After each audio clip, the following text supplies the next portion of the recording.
The strength that comes from being vulnerable, not just online, but also offline, is that people trust you more. People relate to you more, particularly when you're a leader of a business. Like my team know when I'm having a shit day because I tell them, but they also know that I'll fix it.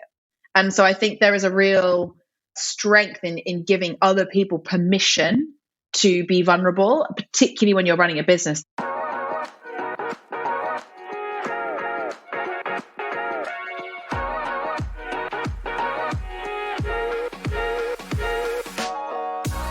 Hey, how are you? I'm fantastic, thank you. How are you, Peter?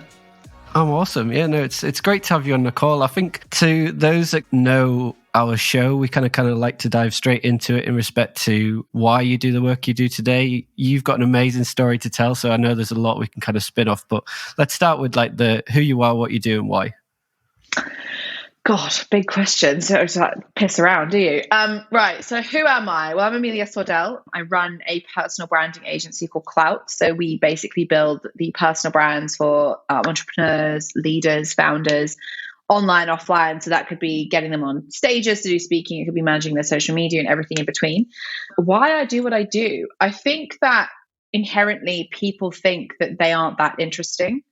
And actually, every single one of us has such an incredible story to tell and such an amazing personality to share with the world. And it sounds really fluffy, but I want to be the agency that helps do that at scale. And it gives me so much joy when I get messages from clients being like, oh, I've had a DM from someone who experienced the same thing I did from that by sharing that post that you did for us. So yeah, that's why I do what I do. Nice. And looking into the business of branding people, not businesses, let's start from the beginning. Let's start with your own entrepreneurial journey, because I remember looking back at a post that you did about, how a lot of entrepreneurs start in respect to you with the lemonade stand and the selling cookies. Let me talk to me about that story. God, where did we start, Peter? We might be here a minute. We'll have to go all the way back to when I was like 4. No, I do think there is something to be said. And before we hit record, we were talking about this. There are a lot of similarities between my story and probably a lot of other entrepreneurs, which is I've always wanted, or at least I've tried to create opportunity for myself. So whether that was charging my dad to mow his lawn, like charging my mum to give her hand massages she used to give me 20p to give her a hand massage when I was like 7 years old. And I was like, oh my God, I have a whole pound after doing it every day for a week. I'm rich. And, to your point around like the lemonade stand, like it wasn't literally a lemonade stand, but I would sell my toys outside my house. I had a sort of baked goods stand every Wednesday at my university because I realized there was a very heavy weed smoking community at my university. And so when I worked out the entrance they were coming in and out of to smoke weed, I set up my little stand there every Wednesday because I saw a gap in the market of people that smoke weed typically like to eat food afterwards. So what better way for me to make a bit of extra cash than sell food to them?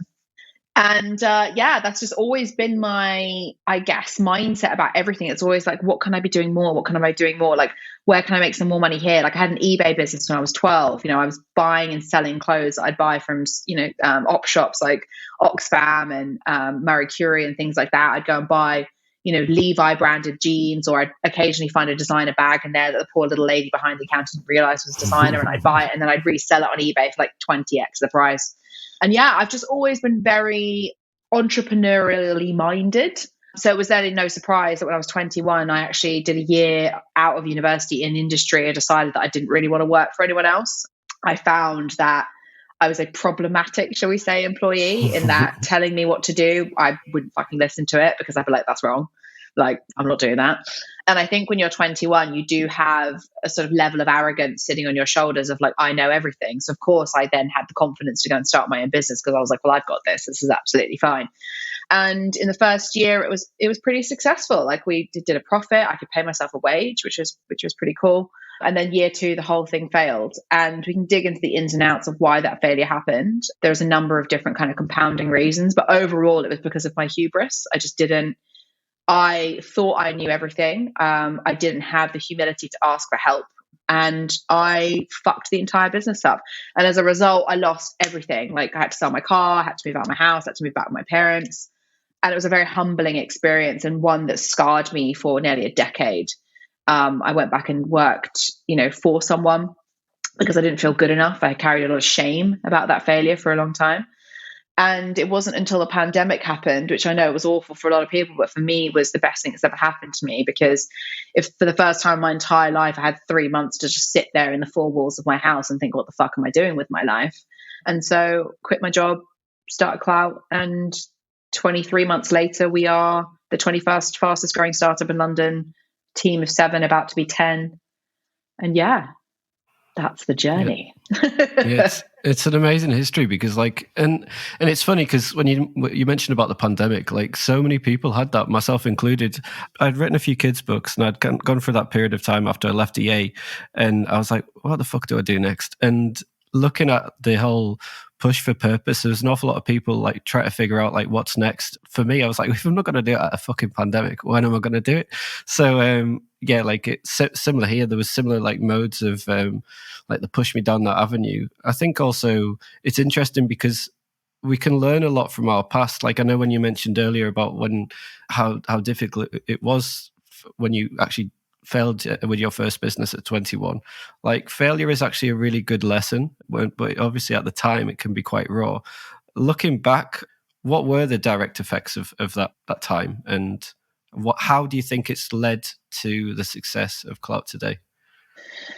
God, I mean, at the time, hindsight's a wonderful thing, right? Like, I think that there's a very famous Nelson Mandela quote, which is, you don't win or lose, you win or learn. And that's become one of our core values at Klowt, is like, that failure is an option here. And actually, I want the guys to fail, because it's pretty much only through failure that you work out better ways of doing things. But God, at the time, I was like, my life is over, because my entire identity was tied to that business, right? Like I was the 21-year-old founder of a business where all my friends were working in, like, basically being like the tea boy or girl or bitch, however you want to say it, at these huge businesses. And I was running my own business. I had my own car. Like I was living my best life on paper. So a huge part of my identity was tied to being the founder of this women's wear brand, which on paper was doing very well, because we had a big Instagram following, loads of celebrities wearing my stuff, all the wags, or Colleen Rooney, John Terry's wife, Danielle Lloyd, like they were dripping in my brand. And so we were in the Daily Mail a lot. And so on paper, it looked like we were doing very, very well. And I suppose the lessons that I took from that failure was that, God, this endless. The first and foremost is like, you don't know everything. And the minute you think you do is the minute you're going to fail. So like never lose sight of understanding where your weak spots are, and sometimes not even trying to fill them with your own knowledge, just delegating it to someone that is better than you. Like I suck, Peter, at numbers, which as someone who is a sales-driven, goal-driven, number-driven human being sounds really counterproductive, particularly when I'm running a business. So I have a fucking excellent accountant, because I'd suck at that area of my business. When I was 21 running either side, I didn't have that, because I was like, I can do it fine. I can learn how to do it on YouTube. So it was like that naivety of, which obviously led to the failure, but also led to all the lessons of, I can do all this by myself. I think also it taught me that, you can come back from pretty much anything. Definitely, yeah. And so it's almost a decade after the first business failed. And it not necessarily because I didn't have any ideas for businesses, it's because I didn't have the balls to start them. And so that shame I carried for a very long time. But the thing that it's taught me is, I can come back from a maxed out credit card. I can come back from a missed mortgage payment. I can come back from missing my kid's sports day. I can come back from being fired for a job I didn't enjoy. I cannot come back from lying on my deathbed and thinking, for fuck's sake, why didn't I spend more time focusing on the things that I actually wanted to do? Like, no one's going to sit there and be like, damn, I wish I'd watched more Netflix, or damn, I wish I'd worked longer for that particular employer, or damn, I wish I'd put in more hours for that boss that was a bit of a dick. Like, you're going to lie on your deathbed and go, I wish I'd spent more time with my family. I wish I'd spent more time on my goals. I wish I'd spent more time focusing on the things that made me happy. I've never met a single person who's over the age of 80 who like wishes they'd done less. They all wish that they could have done more. And that was the biggest lesson I took from that business failing, is that you can fuck everything up in your life and still go on to win. It's just about the mindset that you have around that. And although it took me a decade to realize that, the lesson was there right from the start. Like, I could have gone again the next year and probably made the next business hugely successful, but it just took me a minute to find what that thing was. Yeah, exactly. I was talking to somebody the other day about, like carpe diem, but it's not that. It's about carpe annum. It's like rather than just simply seizing the day, seize the entire year and figure out how far you can grow in a year, and then do that again in the following year. And you realize over the period of like 4 or 5 years that you've grown exponentially, and so as those businesses and influences around you. Whilst at the same time, you can spend 5 years just watching Netflix, and you'd be like, "Where the fuck has that 5 years gone?" So it's that like holding yourself accountable to change, and then that is where true change can come from. And I think also listening to your story, it's very much about vulnerability as well, like embracing vulnerability. I think there's a lesson here which actually drove the conversation to why we're speaking today, as to why we as leaders should be more vulnerable. So if you want to dive into that a little bit more. Yeah, I mean, I haven't always been like that, because I do think there is a level of confidence needed to be vulnerable, because it's weird, because it's on paper you would think vulnerability is weakness and closeness off is strength, right? But actually it's the opposite. Vulnerability is strength because you don't have an ego or a pride attached to it. Whereas when you close yourself off, that's you protecting your pride and your ego from potentially, upsetting someone, or someone being upset with you, or not seeing you as the big, great leader that you're meant to be, right? But actually the strength that comes from being vulnerable, not just online, but also offline, is that people trust you more. People relate to you more, particularly when you're a leader of a business. Like, my team know when I'm having a shit day because I tell them, but they also know that I'll fix it. And so I think there is a real strength in giving other people permission to be vulnerable, particularly when you're running a business. Like, we're a small business, right? Like, we're not even 10 heads yet, and I'm sure this will grow and change. And I hope my subcultures within a bigger business will maintain this theory. But I do think if you're a business leader, being vulnerable online and offline with your team in the same capacity, you're giving permission to your team to be like, hey, I can't show up 100% today because this is happening in my life. And that will only make your business better. Because if your team can come to you and say, hey, I'm struggling a little bit at the minute because my partner was made redundant and I'm 100% responsible for the bills, or my mum's just gone into hospital and we found out she's got cancer, or those little nuanced things that happen in people's lives inevitably. If you're aware of those things, you can then manage it. If you're not aware of those things because they're scared to tell you, you can't manage it.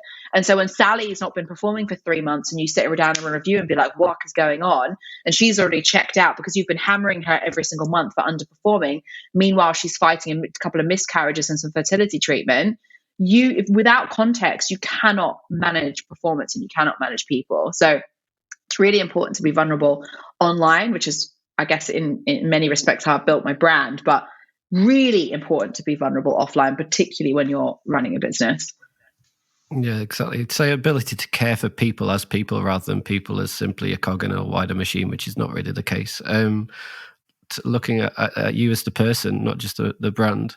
Talk to me about like some of the biggest challenges that you've been through over the course of the last couple of years, and how you've kind of leaned into those challenges to kind of push forward to where you are today. I mean, the number one challenge for me over the last 2 years has been divorce. Like, it's been hell, to be honest. And it's not because my ex-husband has made it hell. It's just, it's a hellish thing for both of you to go through. I think when you've been with someone for so long, it's like a death, right? But the death is also that you're fighting over assets and trying to work out custody agreements, and also then trying to focus also on your children. As you know, we said before we jumped on this call, like, we both have kids, trying to manage them throughout this process of change as well. All the whilst trying to build, start, scale Klowt. There have been days, Peter, that I literally would like have tears in my eyes on team calls, just like trying to hold it together, because I was like, I'm literally going to have a nervous breakdown because this is so tough. And sometimes I did. Sometimes I was like, guys, I just can't show up for you today. Like, I can't. I'm really sorry. And I'm so lucky that I have a team that have got my back, and they were like, cool, no worries. Like, we got you. You're fine. Like, this is why we're all here, is to help in these situations.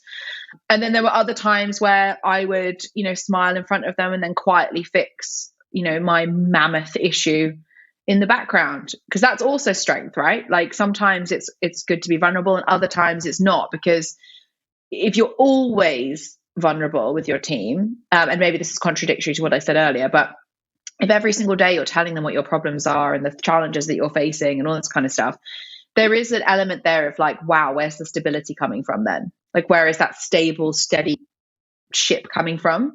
And so for me, I guess the biggest challenge, aside from going through my personal life, was also trying to manage the business and my team and the people within that at the same time. But I also think it was my greatest blessing too, because I don't think if I had the focus of the business has to grow, the business has to grow, we have to get more business, more business, more business, more team members, more team members, more team members. You have to elevate that client. We have to put that client on a bigger package. Think if I didn't have that all the time, I would have crumbled. And if I'd crumbled, the impact that would have had on my children would have been exponential. But I didn't, because I had a focus. And so, yeah, like the divorce thing is tough for anyone that's been through that. Like, you'll understand. It's heartbreaking. Yeah, and I imagine it's even harder with kids. Like, we've got kids as well. We've got twins on the way. It's going to be fucking carnage. But ultimately, I think, I agree in what you're saying. Like, vulnerability is key, but it's also accountability as well. Like, you have to, at a set point, rather than kind of say, oh, I wish this hadn't happened, I wish that hadn't happened, like take care of yourself and take on that commitment to being accountable for change. And you can deliver anything from that period of time. What I'm interested to dive into a little bit more in what you just said then, though, about always that drive. What's driving that drive? Is it something from school? Is it your parents, or is it growing up in Australia? What's driving that key motivation to always go for more? It's interesting because none of my family are entrepreneurs, right? And I've been in therapy, which I've posted about many, many times, but I've been in therapy for like on and off for 15 years. And it's only really in the last like 6 months that I feel like I've really started to understand my behaviors and like why I do what I do and why I act how I act and why I think. And a little bit of it is ADHD. Which is sprinkle on top.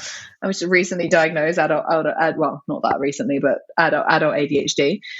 And the other part of it, I think, is I have a huge chip on my shoulder. I came from Australia when I was 7 years old. Whereabouts in Australia? In Melbourne. Well, I was born in Melbourne, brought up in Sydney. Yeah. So my mum's family are all from all over the place, but mainly from Mildura, which is about 7 hours north of Melbourne. Yeah. And I came to the UK, my dad's English, came to the UK when we were 7 because my dad got, a better job here and, it made financial sense for them to move us. But the schooling system in Australia is different to the schooling system here. So I had only done a year of school when I moved. Mm-hmm. And obviously when I was 7 and I moved here, I went straight into year 3. So actually I skipped out on 2 years almost of school time. And so when I went into year 3, I didn't know how to read properly. I didn't know how to write properly. So I sat in that classroom feeling stupid.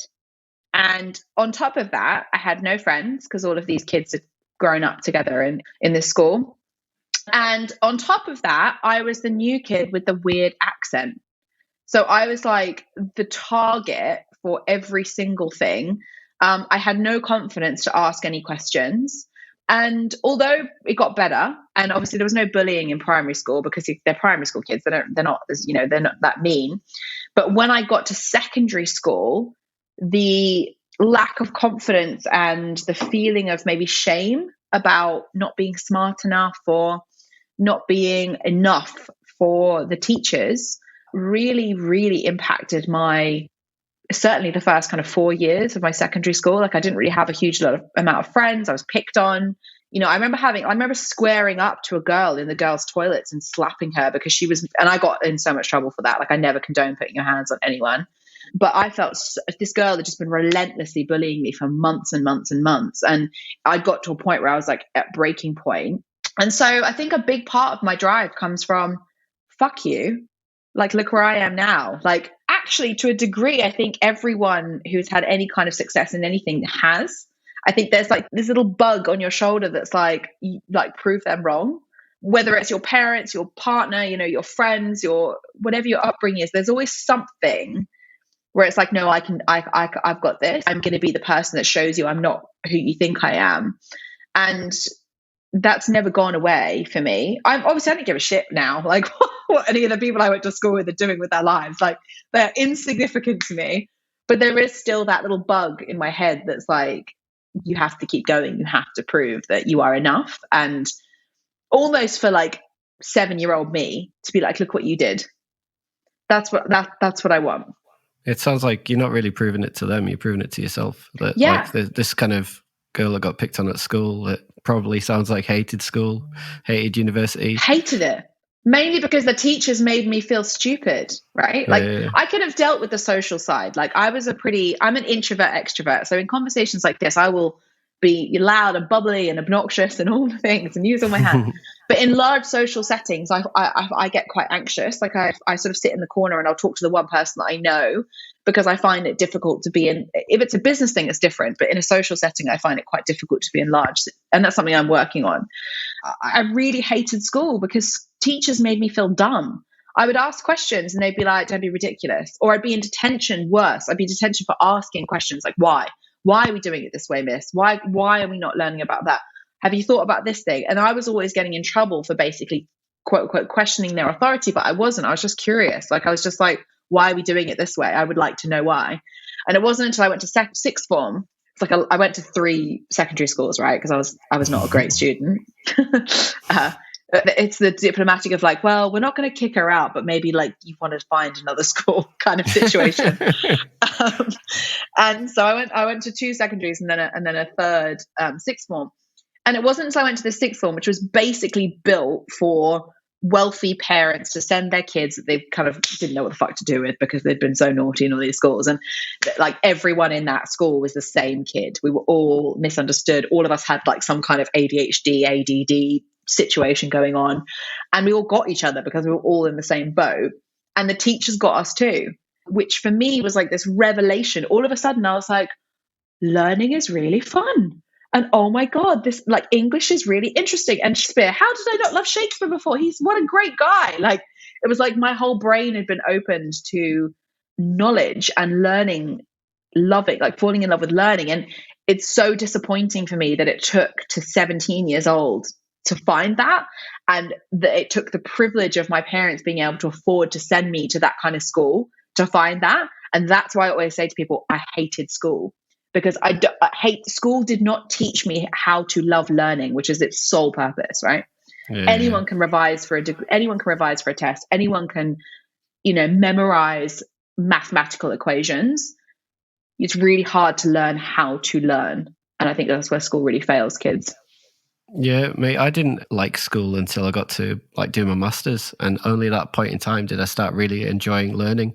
And I guess like the only reason that probably kept me going is the fact that I didn't know what the fuck I wanted to do. And I left that period of time. I did my degree, right? And then I left, went and worked for a few different companies, worked for the police, worked in engineering. I went over to Australia, actually in Melbourne for a period of time for an engineering firm there.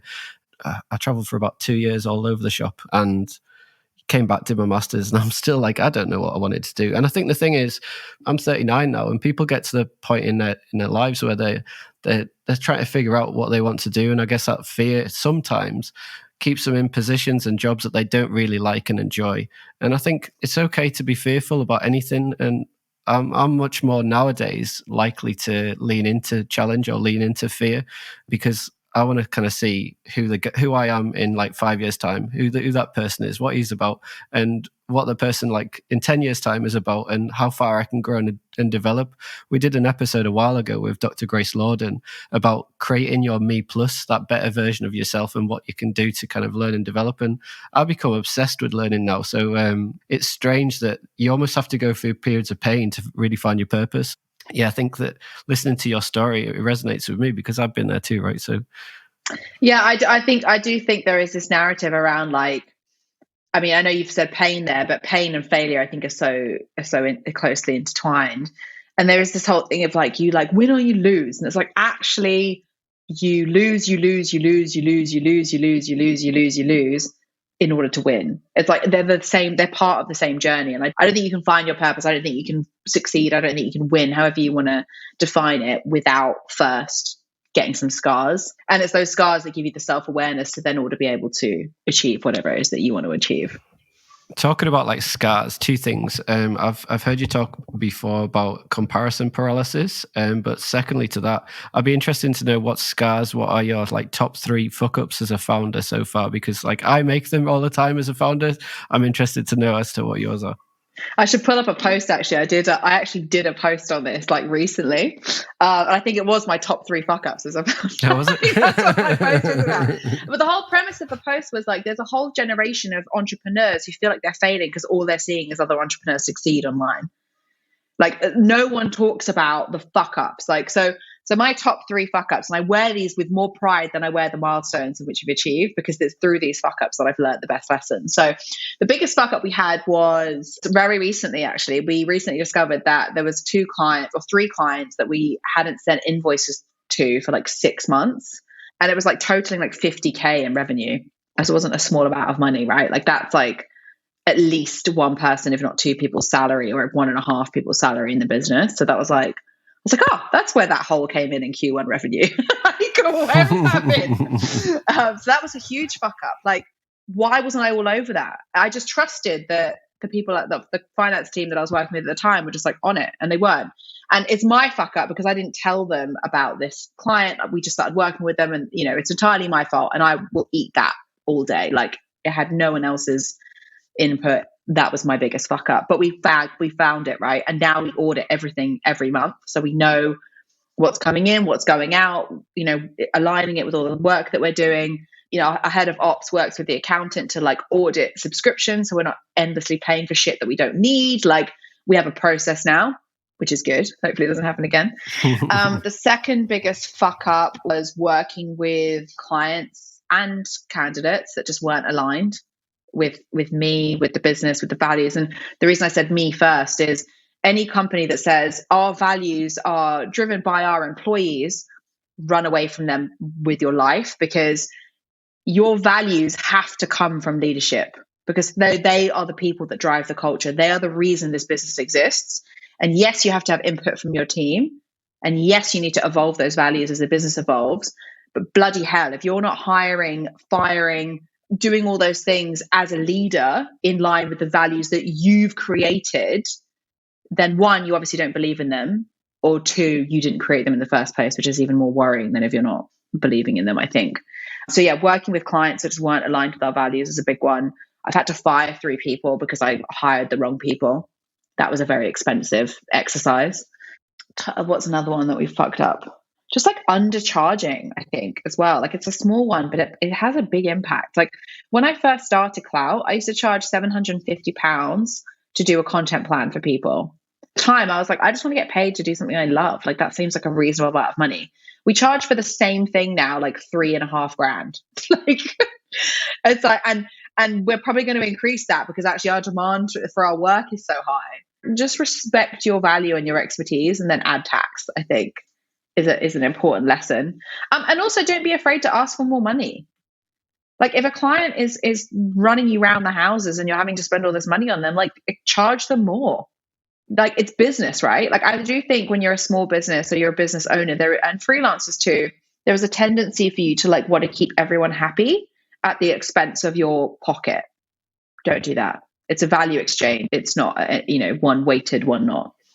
Yeah, I love the fact that you say it's a value exchange, because so many people fall into that trap of my fee is X, and then the potential client goes, what? That's quite steep, and then you drop your price to appease a client that ultimately leads to the biggest headaches ever. So like that whole alignment to who is the type of people that you want to work with and why, and then equally the respective value is not just monetary, it's the value of your experience and what you have to offer. And yeah, that leads me into the personal branding piece, because I think at this present moment in time, I looked back, I can't remember which video you said it on, but it really resonated with me when you said personal branding. It's essentially individuals have 10 times the reach of a company brand. And I think a lot of people don't understand how or why this is the case. So I'd like to take a step back and let you give our audience a 101 into personal branding. Yeah, God. Okay. So 101 into personal branding. So yeah, as you said, like individuals within a business have 10x the reach of a company brand online, right? And that's why influencers exist. It's why the Kardashians exist. Like, people give a shit about people. They don't give a shit about brands. Like, you cannot tell me for a second that if it was a bunch of companies sitting around a table shaking salads every Saturday night, that the Kardashians would be as big as they are. They're not. People are interested in other people's lives, no matter how boring. So that's the first thing. The second thing is, I think people think that personal branding is like a really ego-driven activity. Like it's like a look at me exercise, when actually it's quite the opposite. It's you adding value to the audience that you're trying to attract, whether that be you're making them laugh, like creating memes like fuck Jerry, or, dude with a sign, or like whatever like that, you know what I mean? Or it could be you want to add value to them. You want to, give education to them, which is like a Mark Cuban, like, he shares all his business tips. It could be Justin Walsh, who's on LinkedIn, like gives all of his LinkedIn information away for free. It could be that you want to enrage people. Candace Owens is a great example of that. I genuinely believe she solely writes stuff and posts stuff purely to enrage people because that's her brand. And then I guess the other piece is inspirational content, right? Like Sarah Blakely, the founder of Spanx, super inspirational. Like, started her business with $5,000 in a red backpack. Like that's her story, and she lives, dies, breathes by it. And what an inspirational story it is. So none of those things are ego. They're all about adding value, however you perceive value to be, to the community that they're trying to build. And I think when you hear quote unquote gurus saying add value, it's hard to kind of quantify what that means. Value is just anything that's valuable to your audience. So if you're a fitness influencer and you're sharing a bikini picture of your before and after shred, to me posting that would be like, why the fuck is she posting a bikini picture? But to your audience, that would be really valuable, because you're like, hey, I did this thing and look at the results I had. That's a valuable piece of content. You could also share a meme. Say you're like a marketing agency owner and you share a meme about how wacky being a marketing agency owner is, and you're trying to attract other marketing agency owners. That's really valuable. You could also give free information away like I do. I say, here's how to build your personal brand online. Like I literally give 100% of my knowledge away for free. That's also really valuable because I'm teaching someone something. Building your personal brand doesn't have to be about constantly, here's how I do this, and here's some information you don't know, and being all smart and intelligent. It's literally just finding a way to captivate your audience and let them know who you are, so that when they want to buy or use services or products that you're selling, you're the first person that they come to. And I think it's a really kind of important point to make here, that, and you can put this on every single industry in the world, that 85% of your audience aren't ever ready to buy. Like whether you're a brand or a person, they're not ready to buy from you yet. They are not interested. They don't know they have a problem, whatever it might be. 12% at any given time are thinking about buying. Maybe they're aware they have a problem, or they're not quite aware they have a problem, but they've realized it's not quite right. And then 3% at any given time are buying actively what you're selling. And you can apply that to candidates as well, like employees. You can apply that to the market generally as well. So when you think about that practically, 99.999% of all businesses target the 3% that are actively buying and completely ignore the rest of the majority. What personal branding does is it builds up influence with the people before they're ready to buy. So with the 85%, right, you're building influence. You're telling them about things that they, want to know about. You're educating them. You're adding value to their lives. So when they do get to the consideration stage, guess whose company is the first one they think of? Amelia Sordell, because she's been talking about personal branding in my feed for the last 12 months. Like, Peter Bell, because he's been talking about this in my feed for the last month. I don't know, Sarah Blakely. I'm going to go buy those Spanx because I've seen Sarah Blakely in my feed for the last 12 months. Like, personal branding gives you a competitive business advantage because it gets in front of people that you otherwise wouldn't be able to reach, particularly on social media. If you look at brand accounts, the followers on brand accounts versus the founders' followers, it's exponentially bigger. Elon Musk versus Tesla, Sarah Blakely versus Spanx, Richard Branson versus Virgin, Michael Dell versus Dell Technology. The list goes on. Exponentially better results come from founders and people within a business. Gymshark, another great example of repping their brand. But Gymshark, another example of a company that is built on a culture of personal branding. And it's because it builds community, and community is what wins you business and loyal business at that. Yeah, I was going to say that community piece is massive. Like what people are looking for at the moment is not simply engagement, but like to build out trusted tribes, people that really have a belief in your brand, and by people being willing to share their knowledge and to share their insight, it creates that trust. And if you're advocating towards an issue that people care about and you care about, then you create that connection as well. And I think at this present point in time, companies just have to really pivot back to what they really stand for and believe in, and articulate that over and over and over and over again. And that'll build out that engagement, that tribe that they're looking for. And then, when you do look back to your stats that you were saying, and also the value that you can charge, people don't question you as to, are like, what did you say, 750 quid to start with? Like that is not a value amount that people would question if you've built that trust to begin with, and you've shared something that is adding value to their lives as well. So this is why I'm so like stoked in respect to where we're going from a creator economy, because like the old ways of doing everything was all about like shareholder value and like let's provide the value to our shareholders. But actually there's a lot of people talking, like we chatted to Coots just the other day when we were talking about stakeholder capitalism, and I've chatted to other people and we're talking about the creator economy. There's a lot of people like buzzing about what's going on in respect to the metaverse and the transition that we're making. But yeah, for me, it comes down to simple elements of actually documenting your journey, like documenting what, like if you've learned something that you believe is of value, then share it with people in the hope that it might actually add some value to them. Like it's not simply a shift to a new paradigm. It's ultimately the ability to really take care in who your consumer base are and provide them the value that they're striving for at this point in time. Yeah, and I do think there is a comparison paralysis element to this that we're sort of ignoring a little bit in this conversation, in that people will look at the likes of Stephen Bartlett, Dominic McGregor, Katie Leeson, like, they're all younger examples, but people online who've built big brands, right? And when I say brands, I mean personal brands, but also big businesses. And they think, gosh, I'm not Stephen, so I can't do that. And it's like, actually, you can. If you go back and I know Ash, the guy that's behind Stephen's brand relatively well, and we've had conversations about this. And when Steve first started building his personal brand, it was king shit. Like it would take 7 hours to get 2 minutes of video from it because he was so nervous. Like the brand you see today didn't happen overnight. It's happened over the last 10 years, pretty much. So don't feel like you have to know it all to start. Like just start talking. That's how I started. I just started talking about things that I was interested in. I was like, hey, I just read this book. Like, what do you think about it? Hey, I just ran this campaign and it totally fucked up. Here's why I think it fucked up. Like, can anyone give me some advice? Like that was how I started building my brand. It wasn't with the intent of monetizing it, or it wasn't in the intent of getting thousands of followers and millions of likes. Like it was purely just like, hey, I need a community of people to interact with, and do you want to be my friend? And actually that's something that I've really kind of tried to carry through. Like I've met community members offline, like we've gone for drinks. I know at least 500 to 1,000 people by name that comment on my stuff all the time, because like they're there all the time and I interact with them and we have conversations. And there is an element of all of this kind of personal branding chat that people miss, which is the community and the authenticity, which I know is the worst marketing buzzword in the world, but like being real, right? Like I'm not here to make followers. I'm here to make friends, because friends buy from you, friends support you, friends are loyal to you, friends are a community. You can influence friends.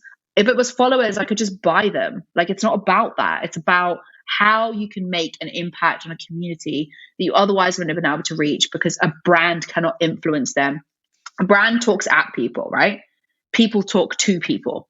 And that's why personal branding is so powerful. And it's interesting as well when you pivot back to like your experiences you had when you moved to the UK and the challenges that you face, like how you've now built out a brand that is representative of who you are. You've had the courage to kind of follow those convictions. And I think looking at like Stephen Bartlett's of the world, it takes time as well, appreciation of time, the whole unicorn argument. Not everybody's going to get to the unicorn, so stop trying to follow that. And why would you want to, right? Like it sounds like hell. Yeah, exactly. But like it's just having the courage, I think, to live the life true to yourself rather than live for the expectation of others. And I think when you are able to do that, then you become a lot more authentic, open, honest, and that is where like all good things are built from. That kind of freedom to be part of something bigger than yourself. And I think that's why I'm so stoked about where we're heading in the future, because there's a lot of businesses, there's a lot of people changing around themselves that's been driven out of the pandemic at that moment of like crisis, and ultimately we're seeing amazing things come from it. So yeah, I'm only positive for the future. What would your key takeaways be to our audience? And also, if I were to say finish this sentence based upon your journey, I have learned more from... It's interesting because as soon as you say that, my brain goes to doing, then learning. I'm one of those people that if you tell me something, I'll absorb it and I'll take it in, but I'll be like, fuck it, I'm going to do it my way anyway. On one hand, like I think it's really important to take counsel from people and get advice. And that's a lesson I had to learn the hard way with my first business. But I also believe inherently you have a gut for a reason, and your gut is your second brain. And you should listen to that above all other data, because I'm okay with my gut being wrong. I'm not okay with not listening to my gut and it being right. So listen to your gut, do what you want to do. And to finish your sentence, it would be, I learn more, or I could take more away from doing stuff and figuring it out along the way than trying to wait and absorb as much information as possible and then acting, because you won't ever act, will you? Because you'll just be constantly waiting for that moment to happen. The moment will never happen. Exactly. Act first, think later. Happy days. Yeah. There's a quote, isn't it? It says, it's not ready, aim, fire. It's ready, fire, aim. And I think that's so true. You fire first, and then if you miss the shot, you fire again. It's a great way to look at life, I think.